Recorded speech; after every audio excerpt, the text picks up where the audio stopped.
This video is about Johannes Brahms's Ein Deutsches Requiem.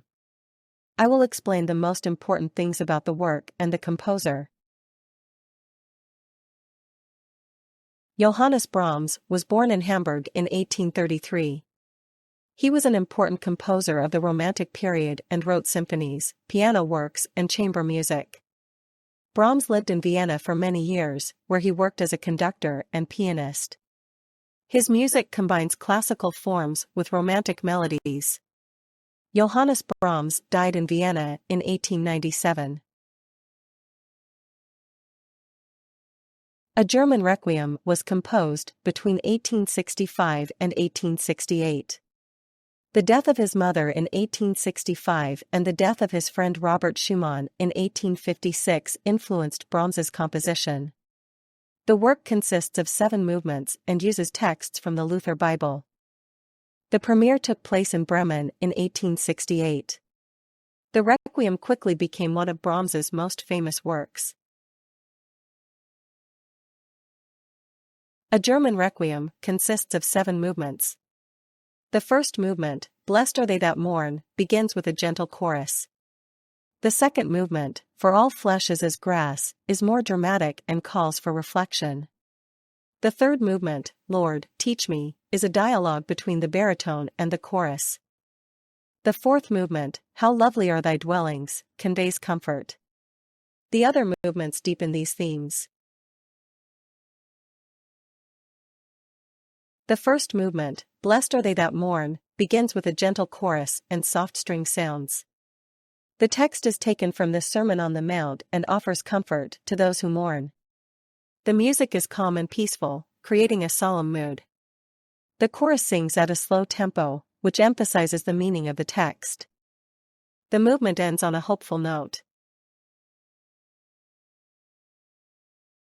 The second movement, For All Flesh is as Grass, begins with a somber orchestral sound.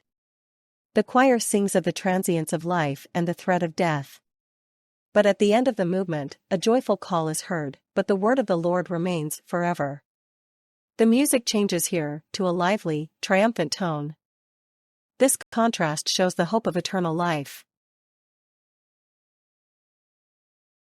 The third movement, Lord, Teach Me, is a dialogue between a baritone soloist and the choir. The soloist sings of the transience of life and asks for wisdom. The choir answers with the text, The souls of the righteous are in the hand of God. The music is dramatic and conveys a serious mood. At the end of the movement, a hopeful chorale is heard. The fourth movement, How Lovely Are Your Dwellings, is a gentle and peaceful choral movement. The text is taken from the Psalms and describes the joy of being in God's presence. The music is calm and conveys a comforting mood. The choir is accompanied by gentle strings and winds. This movement is one of the most famous parts of the Requiem. The other movements of the Requiem explore the themes of consolation, hope, and mortality. The fifth movement, Habt nun Traurigkeit, You Now Have Sadness, is characterized by a soprano solo. The sixth movement, Den wir haben hier kein Bleiben statt, For We Have No Lasting Home Here, is dramatic and triumphant. The last movement, Selig sind die Toten, Blessed Are the Dead, concludes the Requiem with a peaceful chorale. Each movement has its own character and complements the overall work. A German Requiem is one of Johannes Brahms' most important works. It is not a typical requiem, as it does not use the Latin text of the Mass for the dead. Instead, Brahms chose texts from the Luther Bible to convey comfort and hope. The work is often performed in concert halls and churches today. It remains a unique example of Brahms' musical style.